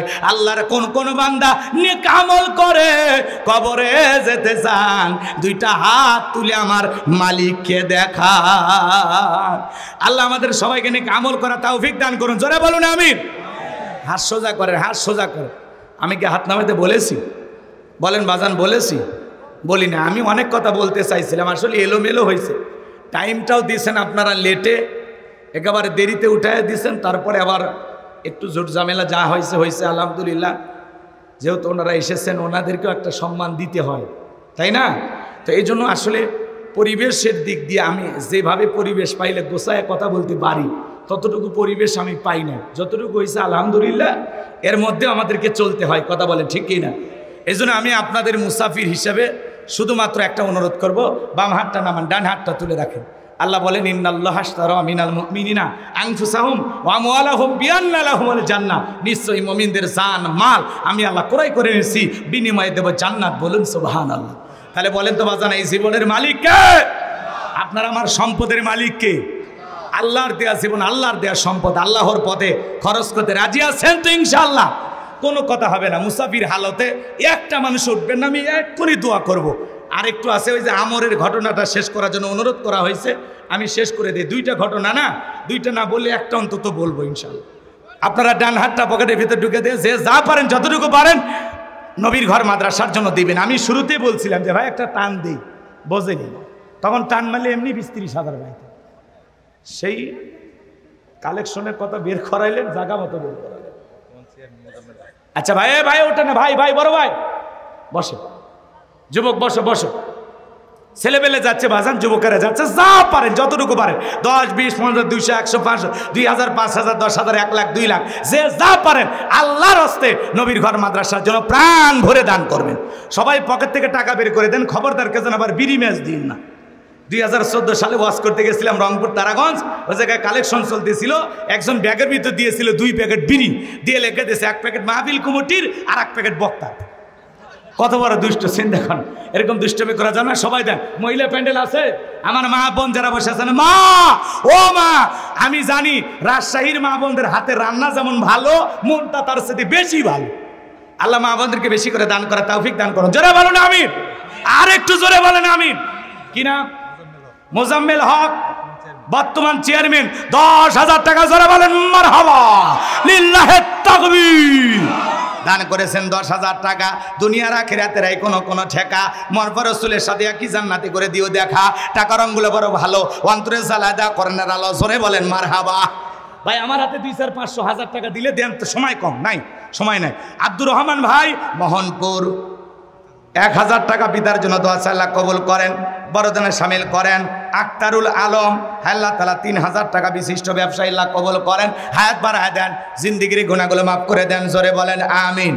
আর একটু জোরে বলেন আমিন। আসেন আসেন দরদির আমার, দিয়া দন বজে মন, কেড়ে নিতে কতক্ষণ, নদীর কোল ভাঙে ও কোল ঘরে, এই তো নদীর খেলা। সকালবেলা টাকাওয়ালা তুই ফকিরি, সন্ধ্যাবেলা। কথা বলে ঠিক কিনা? ক্ষমতা যেমন চিরকাল থাকে না, থাকে থাকে। আজকে জাতীয় পার্টি কান্না শুরু করছে। জাতীয় পার্টি চেনেন না? আমার ইরশাদ চাচার দল। এখন যুবকেরা ঘোষণা করছে জাতীয় পার্টির অফিসকে তারা বাথরুম হিসেবে ব্যবহার করবে, টয়লেট বানাবে। এই জাতীয় পার্টি কিন্তু এই দেশে সবচাইতে জালেমদের সহযোগী ছিল। কথা বলে ঠিক কি না? জালেমদের দোসর ছিল। কথা বলে, এরা জাতীয় পার্টি না, এরা জাতীয় বেঈমান। কথা বলে ঠিক কি না? এরা এদেশের রাজনীতিকে উলট পালট করে দিয়েছিল। এই জন্য আমরা চাই জাতীয় পার্টিরও বিচার হওয়ার দরকার আছে না? না, এই জন্য আগে জাতীয় পার্টির বিচার, তারপরে ওদের নির্বাচন। কথা কোন ঠিক কিনা? জাতীয় পার্টির যুবকেরা জাতীয় পার্টির অফিসকে তারা আন্তর্জাতিক টয়লেট বানাতে চায়। তো এই যে আপনাদের আজকে ঘৃণা করতেছে জাতি, এর পেছনে কারণ আছে না? নাই, বাড়াবাড়ি করতে নাই, ক্ষমতা পাইলে লাভ দিতে নাই। সিআরের লোভে এরা ভারতে যায় পরামর্শ নিয়ে এসে বলতো আমরা নির্বাচনে আসি। সকালে এক কথা বলে, বিকেলে আর এক কথা বলে। এই জাতীয় পার্টি আসলে জাতীয় বেঈমান, কারণ এদের কথাই কাজে মিল নাই। এরা খালি উল্টা পাল্টা কথা বলে। কথা বলে ঠিক কিনা? জাতীয় পার্টির এক মেয়র রংপুরে বলতেছে সার্জিস আর হাসনাত আব্দুল্লাহকে রংপুরে প্রবেশ করতে দিবে না। যেই যুবকেরা নতুন স্বাধীনতা এনে দিল বৈষম্য বিরোধী ছাত্র আন্দোলনের যুবকদের বিরুদ্ধে, যেই মেয়র এই কথা বলেছে, আমরা তার বিচার চাই। কথা বলে ঠিক কিনা? এই বড় বড় কথা জাতীয় পার্টি বলে, এরা সুযোগ বুঝে পাল্টি দেয়, পাল্টি দেয়। এরা হলো পাল্টিবাজ দল। কথা কন না কেন? জাতীয় পার্টি একটা পাল্টিবাজ দল। কথা বলে ঠিক কিনা? এদেরও বিচার হওয়া লাগবে। ইসরাফিল 1000 টাকা কবুল করেন। জোরে বলুন আমিন। যাই হোক ভাই, সময় কি বলবো, যতটুকু পাইছে আলহামদুলিল্লাহ। আপনারা ধৈর্য নিয়ে যতটুকু আলোচনা শুনেছেন, চলেন আমরা এখন দোয়ার দিকে যাই। জি বাবা,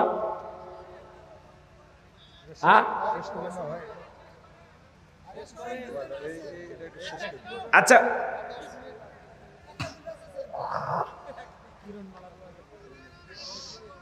আচ্ছা, শোনেন শোনেন, ভাঙ্গা বাজারে সাঙ্গা ওয়াজ করা কঠিন, কারণ আপনারা বাজার লাগান ঠিকই, কিন্তু বাজারটা শেষ পর্যন্ত কিভাবে টিকে রাখা যায় সেই কৌশলটা আপনাদের জানা থাকলে, ঠিক আছে তো?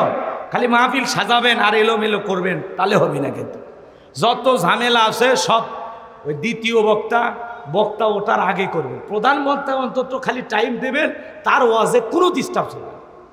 কথা কি বুঝতে পারছেন?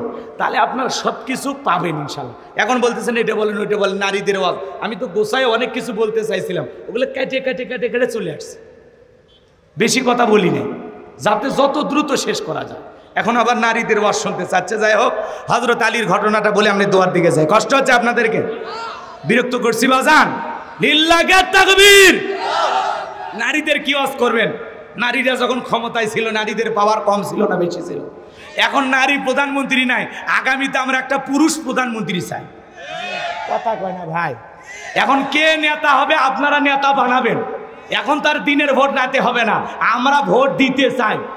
আমার বয়স 38 বছর, আমি ভোট দিতে পারি না। কথা কয় না? আমার ভোট আমি দেব, যাকে খুশি তাকে দেব না। আমার ভোট আমি দেব সৎ, যোগ্য, আল্লাহওয়ালা, নেককার, নামাজি, ভালো নেতা বুঝে দেব, যেই নেতার কাছে আমানতের খিয়ানত হবে না। ঠিক আছে? মা বোনেরা ক্ষমতায় থাকার কারণে দেখেন নাই, আমাদের প্রধানমন্ত্রী যিনি ছিল, সাবেক প্রধানমন্ত্রী, উনি বলেছিল নারীদের অধিকার সবচেয়ে বেশি হবে, পুরুষ বাড়াবাড়ি করলে পুরুষের কোনো অধিকার থাকবে না।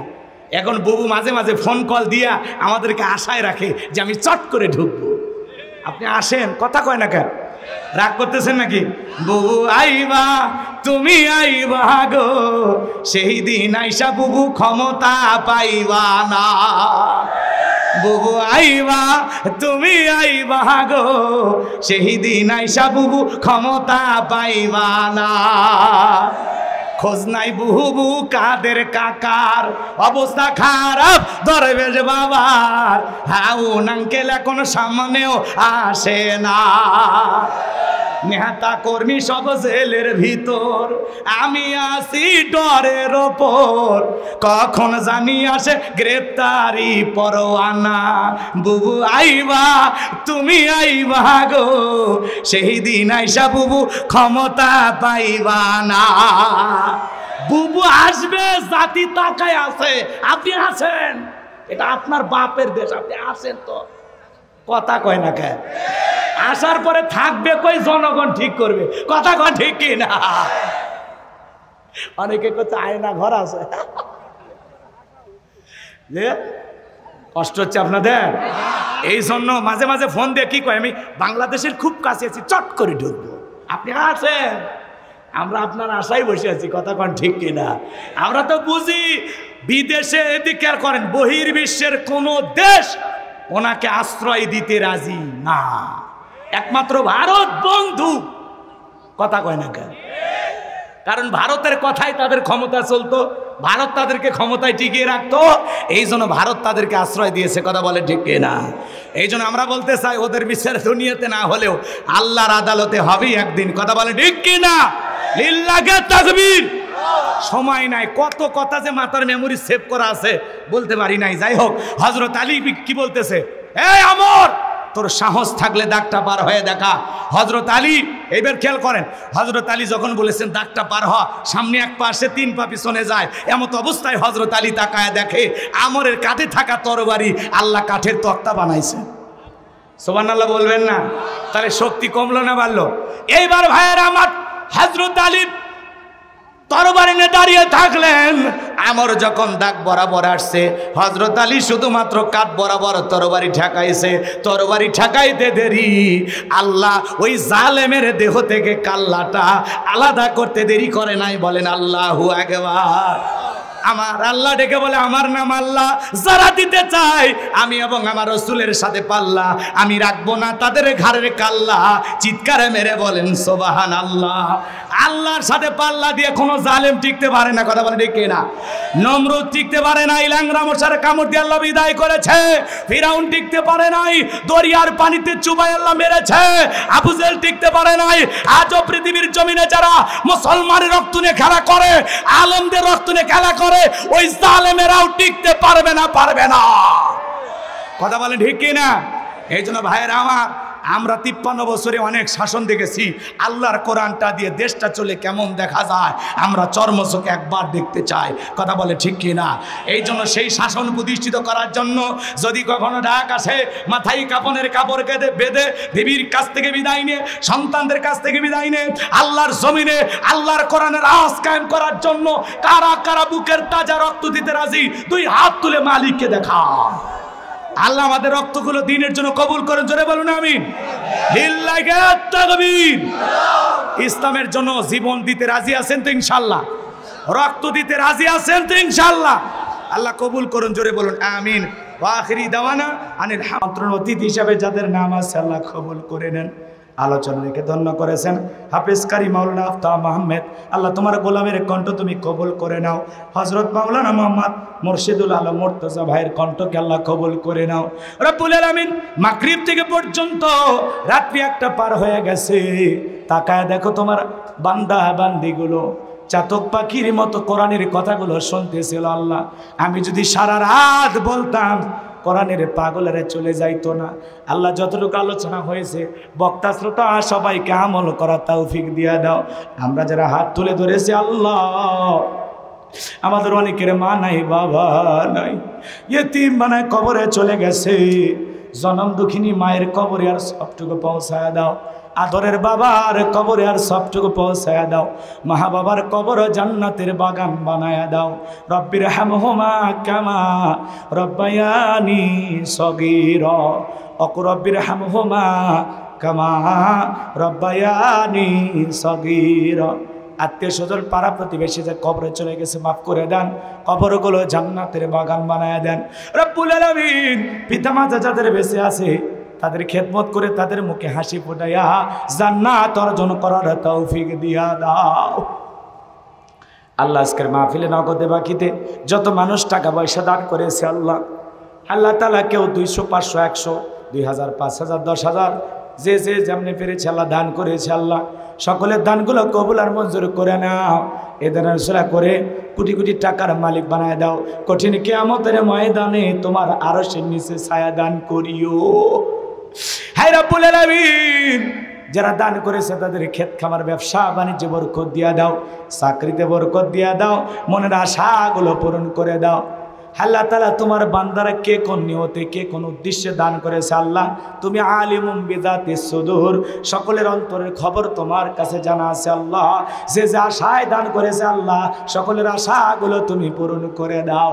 আমরা যারা হাত তুলে ধরেছি মালিক, নফসের ধোকায় পড়ে দুনিয়ার মহাব্বতে পড়ে দিনের আলোতে রাতের আধারে গোপনে প্রকাশ্যে অনেক গুনাহ করে ফেলেছি গো আল্লাহ। আমাদের সকলের তামাম জিন্দেগির গুনাহগুলো তুমি মাফ করে দাও রব্বুল আলামিন। এমন জায়গায় বসে গুনাহ করেছি গো আল্লাহ, আমাদের গুনাহের খবর কেউ জানে না, তুমি জানো আল্লাহ। আমাদের সকলের তামাম জিন্দেগির গুনাহগুলো মাফ করে দাও আল্লাহ। আমাদের সকলের তামাম জিন্দেগির গুনাহগুলো মাফ করে দাও। তুমি যদি মাফ না করো কার কাছে যাব? আমি ছাড়া তোমার বান্দার অভাব নাই, তুমি ছাড়া আমাদের আর কোনো আল্লাহ নাই। তুমি আমাদের একমাত্র মালিক, আমরা সবাই তোমার গোলাম আল্লাহ। আমাদের সকলের তামাম জিন্দেগির গুনাহগুলো মাফ করে দাও। ওই কঠিন ভয়ঙ্কর জাহান্নামের আগুন থেকে আমাদের মুক্তি দাও। রব্বানা সরিফান্না আযাবা জাহান্নাম ইন্না আযাবাহা কানা গরামা।